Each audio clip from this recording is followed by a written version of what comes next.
So a judge has ruled a Hawaii bed and breakfast violated the law when 2 women were denied a room because they're gay. So the bed and breakfast was also ordered to stop discriminating against same-sex couples. So what had happened was the couple went to check into this bed and breakfast and they asked for a 1-bedroom room with 1 bed. And the owner said, "Are you guys lesbians?" And they answered honestly and said yes. And the owner said, "I'm not comfortable giving you guys a room here because I don't agree with it. It's against my religious beliefs." So luckily, the court has, ruled in their favor. I mean, they were against the law, but here's what the Commission Executive Director, William Hoshijo, had to say. He said, "The court's decision is based on Hawaii's strong state civil rights law, which prohibit discrimination. When visitors or residents are subjected to discrimination, they suffer the sting of indignity, humiliation, and outrage.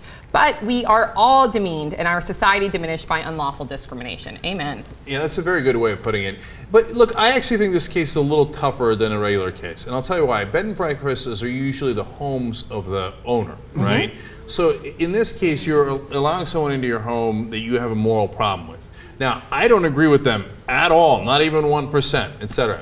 Now, on the other hand, it's a public accommodation. So that's why I'm saying it just would take me 12 seconds longer to make the decision. But as opposed to like a big resort. Right. Right. Exactly. But the fact is, it is a public accommodation. So in the end, legally, it becomes a no-brainer. Right. And you're right. That is legit if they live there for 12 seconds, but no more than that because they chose to be in this business. Get out of the service business. Get out of the people business if you're going to be judging people. I assure you, people have done far worse things at this bed and breakfast than have 2 women sleep together. Yeah. By the way, my guess is some straight guys having some serious things in that bed and breakfast that you would have a lot of moral problems with. Okay? Precisely. So you can't, or can you imagine being in that business where you're bringing people in and you're judging what their lifestyles are like? I mean, this guy needs to get out of the business altogether. And look, I don't like the government stepping in and telling people what they can and can't do with their private business. But in a case like this, it's discrimination. It is, and I do like to see how the media is handling it. It's on a number of different forums and websites, and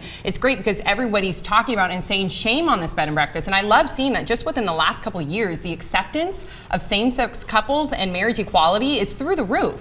Compared to 2 years ago. It's great. It's a social norm now. Yeah, and we're changing the way the country views about it, so it's great. It's exactly what the Bill O'Reillys of the world were worried about. That we're winning the culture war, that we might actually treat everybody decently. Like, God forbid, right? But wouldn't you guys rather the public shaming come from, people like us and just the public and social media than come from the government? You know what I mean? Wouldn't you rather it be that people are talking about it and then like, well, I'm not going to go there, I'm not going to give them my business, rather than the government have to step in? Well, so that's preferable because then it means that it's a real changing of opinions and it comes from a more earnest place because, hey, you know what, people aren't reacting to this so well, I'm going to change. I'm going to actively change rather than being forced to change. Or I just want money. Right. I mean, let it be that then too. Or that, right? But the flip side is sometimes it just doesn't come quickly enough and the government has to step in and say, hey, you know what, you need to stop crushing black people in the South and we're going to do integration and we're not going to let you do different water fountains, etc. Sometimes the government has to act.